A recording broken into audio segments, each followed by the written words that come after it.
Lorsque Adam demeurait en Éden, l'esprit qu'il avait reçu du Créateur gouvernait son âme, intelligence, pensée, volonté, et pénétrant celle-ci, atteignait et influençait la prison d'argile, le tabernacle terrestre, le corps.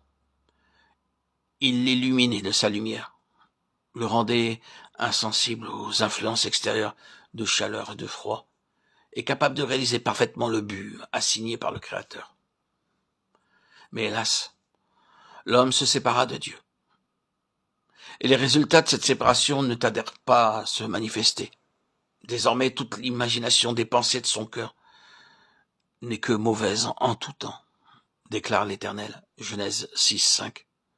Il semble que le commencement de la chute se soit effectué dans la pensée, dans le domaine de l'âme. La femme vit que l'arbre semblait désirable pour devenir sage ou intelligent. Est-il écrit, Genèse 3, 6. C'est donc à l'âme que le serpent s'adressa, pas au corps, fait de poussière, lequel était alors parfaitement dominé par l'esprit. Il s'adressa à l'intelligence, où il éveilla le désir licite de connaissance, de puissance, dans le domaine invisible. Vous serez comme Dieu, suggère le serpent. Il se garde de dire, vous serez comme les bêtes que Dieu créa. L'objet de la tentation, c'est la connaissance.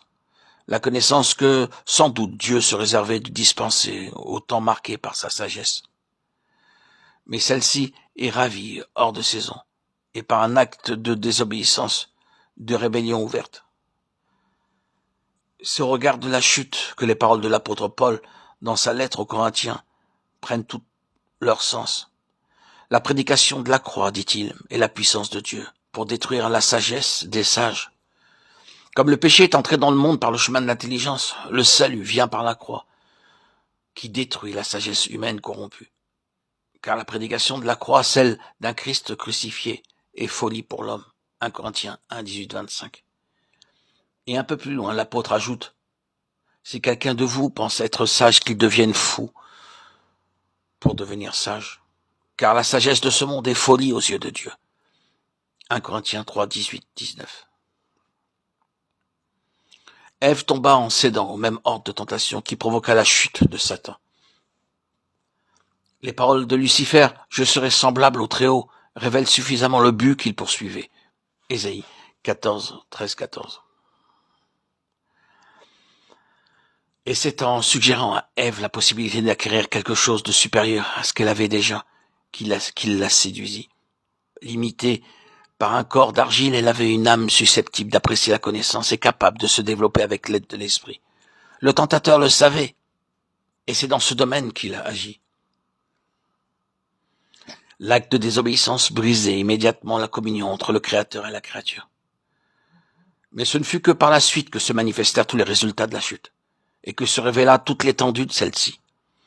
Cette intelligence, cette sagesse prise de la désobéissance qui donnait la connaissance du bien et du mal, ne devait pas tarder à porter tous ses fruits et à précipiter la race dans l'animalité.